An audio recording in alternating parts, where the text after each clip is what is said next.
Welcome to another free pattern video. Today I'm going to teach you how to knit these super wonky and fun loop stitch Christmas trees. These are a really fun decoration that you can have around your house for Christmas.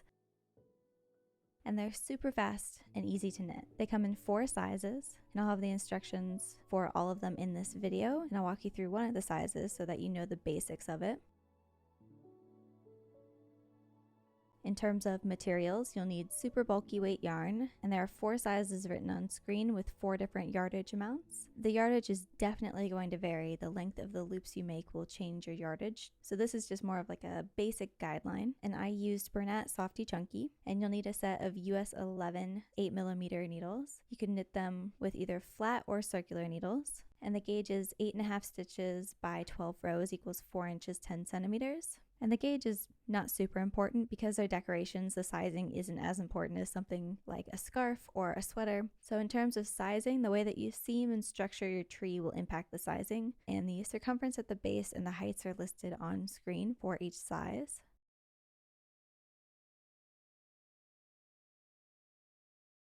I'm going to demonstrate the small pattern, but I'll have all of the sizes written out on screen here for you. They're all virtually the same, just different amounts of rows and different cast on amounts. The repeats are a little bit different, but there's only really 4 core rows that you need to learn how to knit, and I will demonstrate them in this small version. And once you learn the basics of that, you can knit any of these sizes. So all of them are written on screen. You might notice that the small and the medium sizes have the same cast on amount. The smaller size has less rows, so they have about the same circumference at the base, but the small ends up being shorter and squattier. So for the small pattern, go ahead and cast on 17 stitches. The cast on method doesn't really matter. I prefer the long tail cast on just because it's my favorite. And for all these patterns, odd numbered rows are the right side rows, and even numbered rows are the wrong side rows. So for row 1 and 2, you're just going to knit across each row, and then for row 3, which is a right side row, we're going to work a loop stitch for every stitch on the row. So to work the loop stitch, it's pretty simple actually. You just start out with a knit stitch, but you don't slip the stitch off your left hand needle. So you go into the front loop of the first stitch, round to the back like normal, yarn over from front to back, pull a loop through, but don't slide that off your left hand needle. So now you have a new stitch on your right needle and the old stitch on your left. You're going to bring the yarn in between your needles to the front, and you need to create a loop. So what I do is I take my thumb and I kind of hold it down here like this, and I bring the yarn underneath my thumb and up towards my needle, and then bring my yarn in between my needles to the back of my work. So I have a loop at the front right here. And I just kind of pinch that and hold it in place with my thumb so it doesn't go anywhere. And now we need to knit the first stitch on your left hand needle again. So go into it from front to back, yarn over from front to back and pull a loop through. And now you can slide that stitch off your left hand needle. We need to take the first stitch that we made and pull it over the second one and off the needle. So slide them down to the tip of your right hand needle. Prevent this one from falling off with your index finger. Grab a hold of the second one from the end and pull it over the first and off. And you can kind of, if you want, pull on the loop to kind of tighten it up if it ends up being too loose. And there you have it. You've created one loop stitch. Now the size of your loops doesn't really matter. You want to kind of keep them as consistent as you can. The first couple rows you might want to make them a little bit shorter because otherwise they'll kind of drag on the surface of whatever you're sitting them on. Like this one's a little bit too long. You can see that they drag. If you like that look, then go ahead and go for that. And if you intend on cutting the loops, then it doesn't really matter because you can trim them to be the right length at the bottom here. We just repeat those steps for every stitch across the row. So into the front loop and knit it as normal, but don't slip it off your left hand needle. Instead, bring your yarn in between your needles to the front. Place your thumb above that strand of yarn, then bring the yarn over your thumb in between your needles to the back, and then knit that same stitch on your left hand needle again, this time actually slipping it off of your left hand needle. And now we have 2 loops that we created, right? We need to pull the first one that we created over the second one and off. So you can either use your fingers or your needle, slide them down to the tip of your right hand needle, pull the first one you created over the second and off. and you can pull on that loop to tighten that stitch if you need. And you just repeat that all the way across. So in between your needles to the front, underneath your thumb, over your thumb, round to the back.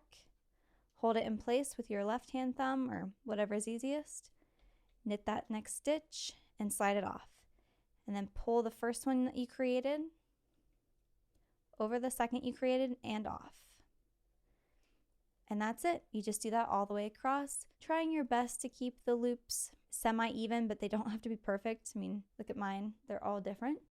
Especially if you're going to cut them, it doesn't really matter. One, I think it just adds to the wacky, wonky texture and makes it look really unique. And two, because if you're going to cut them, you can trim them to look the same. So just go ahead and create a loop stitch across for every stitch, and I'll meet you back here at the end of the row. Now you want to pay attention that you don't increase any stitches in this row. If you end up with a larger stitch count than you began with for each of your loop stitch rows, that just means that you did not pass one of these stitches over. So when we create a loop stitch, we pass the first stitch that we created over the second stitch that we created, therefore decreasing one. So you create two and then you decrease one so that you end up with the exact same stitch count each time. So if you're ending up with too many stitches, it's because you've forgotten to pass that first created stitch over the second and off. So you forgot to essentially decrease one. So you want to be mindful of that on each loop stitch row. And at the end of your first loop stitch row, it should look something like this. Go ahead and turn your work, and you're going to knit every stitch for row 4, and every wrong side row, so every even numbered row, you're going to knit across it. Go ahead and do that, and I will meet you back here for row 5. Row 5 is our decrease row. So we're going to work a loop stitch, then an SSK, and then a repeat of a loop stitch until you have 3 stitches left, which will work a knit 2 together and end with 1 loop stitch. You go into the front loop of the first stitch, yarn over, pull through, and then create a loop. So in between your needles to the front, under and over your thumb,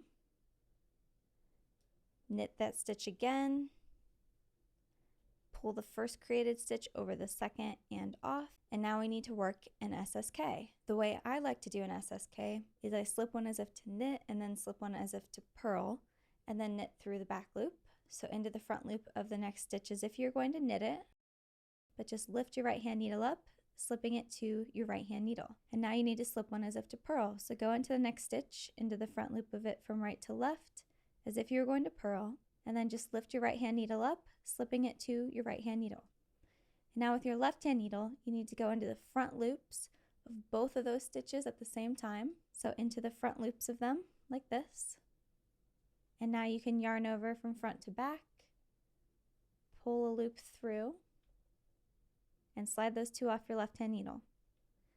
And you've just decreased 1 stitch. So now we need to work the loop stitch again until you have only 3 stitches left. You're ready to work the knit 2 together. So this one, you just go into the front loops of the next 2 stitches as if you're going to knit them individually, but knit them together. So instead of going into the front loop like this of just 1 stitch, you go into the front loop of the second stitch from the end and of the first from the end, and crisscross your needles. It should look like this. Yarn over from front to back, pull a loop through, and slide off. And now you can end with a final loop stitch. So into the final stitch as if to knit it, yarn over, pull through, but don't slide it off your left hand needle, yarn in between your needles to the front, under your thumb, over your thumb to the back, and then knit that stitch again. Pass the first stitch you created over the second and off. At this point, you should have 15 stitches, and there you have it. That is row 5, which is the same as every other decrease row will be for any of the sizes of this pattern. And then you can go ahead and turn your work, yarn to the back, and for row 6, you're just going to knit across. And then for the rest of the pattern, you're just going to repeat rows 3 and 6 3 more times. And then for row 19, you're just going to do a decrease row again. By the end of your repeats, you should have 9 stitches left. And after your final decrease row, you should have 7 stitches left. So go ahead and work those repeats. Okay, at this point, you should have 7 stitches left. So what you're going to do is you're going to cut a tail. It doesn't have to be super long. I'm going to cut, anywhere between like 8 and 12 inches. And then go ahead and thread that through a yarn needle. So what we're going to do is, starting with the last stitch that we knit, we're going to thread our yarn needle through all of these stitches. So into them as if we were going to purl them. So from right to left into the front loop with the wrong side facing me, I'm just going to go into all of these stitches. And after every couple, I pull my yarn through.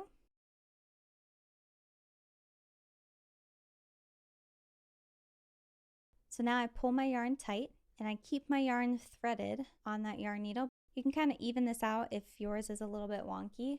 Mine always tends to lean to one side, so I just kind of pull on it to get it to look more like a triangle. Obviously the top will come to a more of a point when we seam it. You want to fold it so that the side edges meet, and you want to stuff the loops as much as you can towards the inside. So what I like to do to make this easiest is I line up the bottom cast on edge as best I can, and I clip them together with a stitch marker. I pin the top up just so that I can pin the middle. So you can kind of see that I have bumps here that line up with each other so that I can line up the rows really easily. So if I was working on a really long, like a really tall version, like the large or the extra large, I would do this every inch or so. So here I have it. It's pinned along the open edges. So I'm going to remove my first clip and I pull tight to kind of close that top fully. And now I just go one direction, turn around and come back the other direction. I don't do anything fancy. I tried to like whip stitch it where you go in the same side every time, and I found that didn't look quite as nice, but you can also experiment with whatever you like.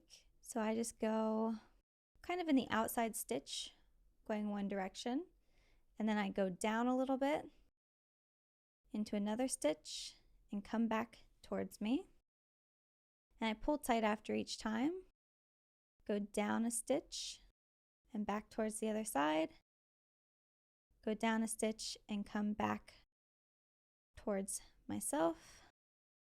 And I just do this all the way down. I try and stay in the outermost stitch just for the neatest look, and I remove my stitch markers as I go. And I try and stay fairly close, like going almost directly one stitch down each time, but it doesn't have to be perfect. I just try and keep them close together so that there's no big gaps in my edge.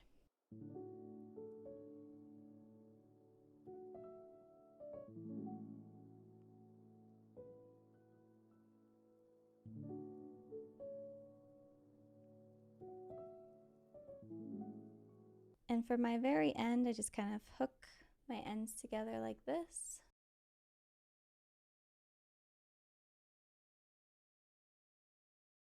I just want to kind of flatten this out. So I just go back and forth until I feel like the edge here on the end is pretty flat. And then I just weave it in. I just go up diagonal through some stitches like that, pull through. So now I also grab the cast on tail, thread it through a yarn needle, and do virtually the same thing. I just go up diagonal like this. It's not super meticulous. I'm just more getting it out of the way than anything else. So now turn it right side out. I just kind of tug on it to get it to kind of straighten out. And there we have it. We have a very wacky looking Christmas tree. Now I'm going to cut my loops. This is a little bit time consuming, but I just go through every loop, and where it comes to a U at the very top of the loop, I just cut it.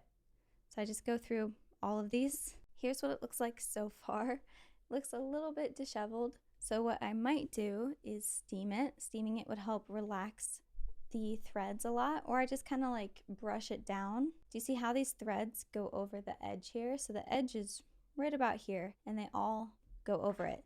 So if I take my scissors and I cut all of these threads to be the same length as my cast on edge, it will look a lot neater. Just be careful that you don't accidentally cut your cast on edge, because that will unravel the bottom of your project. The top of this one is not very pointy. If these are all sticking out very weirdly, you can pull on each individual string, even them out a little bit. And another thing, if you're just getting some very, very weird looking pieces, like these two here just kind of sticking out like crazy, what I can do is take my yarn needle, thread just the tip of it through. You could also use a crochet hook if your string isn't long enough. I just thread it down one row. And now it's going to lay a lot more flat. You can also do this if you have like a bald patch for any reason from your seam or from your decreases. You can kind of tack them down that way.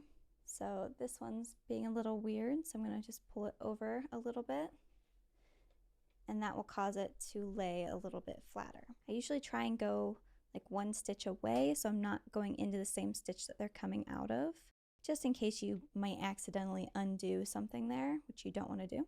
I just like go over a stitch or down a stitch, and there we have it. It could definitely use a good steam, but I like the look of it a lot.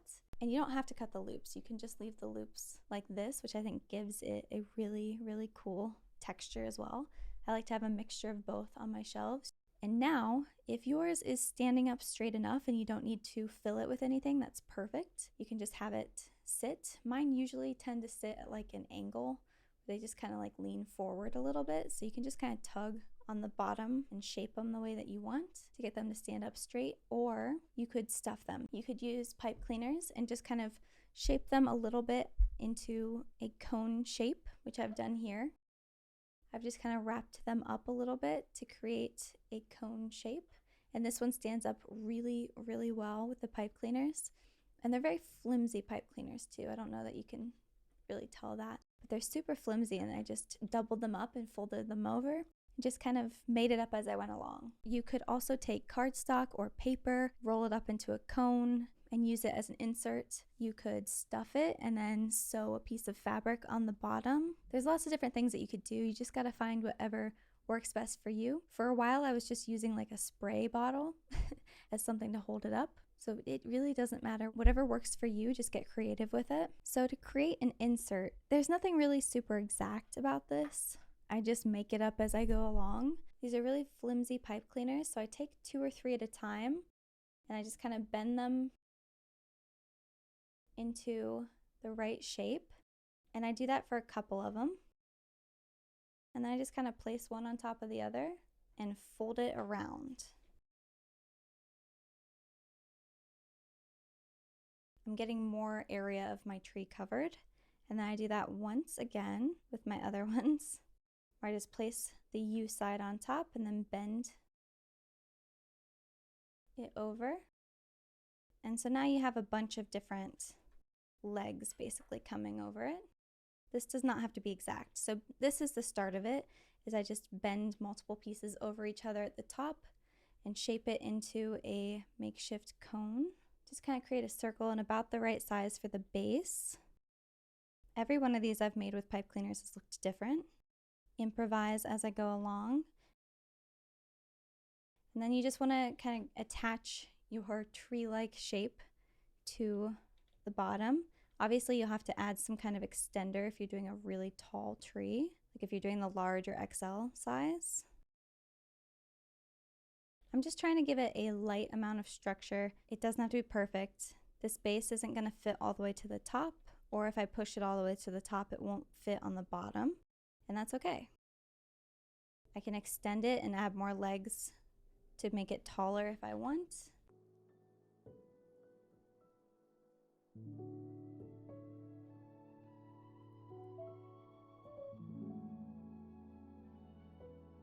This is decent enough. It's not quite tall enough if I was going to do any of the other sizes, but I think it'll work perfectly fine for what I'm doing here. So you just insert it into the tree. This size has a decent amount of structure to it already, so all I'm really trying to do is just get it to stand up without tipping over. So I just put the base at the bottom there, like this, so it doesn't reach up to the top. I think it stops like right about here, but that's okay because this has enough structure on its own that all I really need it to do is stand. And as you can see, it does. So each of these looks different every time I've done it, but there you go. You can refer back to the written instructions for all the sizes in the earlier part of this video. That is how you knit a very wonky Christmas tree. I hope you guys enjoyed this video and get to make some fun decorations for your home for Christmas time. I know it's only like a couple weeks away, but I hope you guys get the chance to knit a couple of these. This small one took me like 20 minutes. That's the really nice thing about this bulky yarn, is it's incredibly fast. I hope you guys enjoyed it. If you did, please let me know in the comments. Let me know if you knit any of these. I would love to hear from you. Thank you so much for watching. I will see you guys in the next video.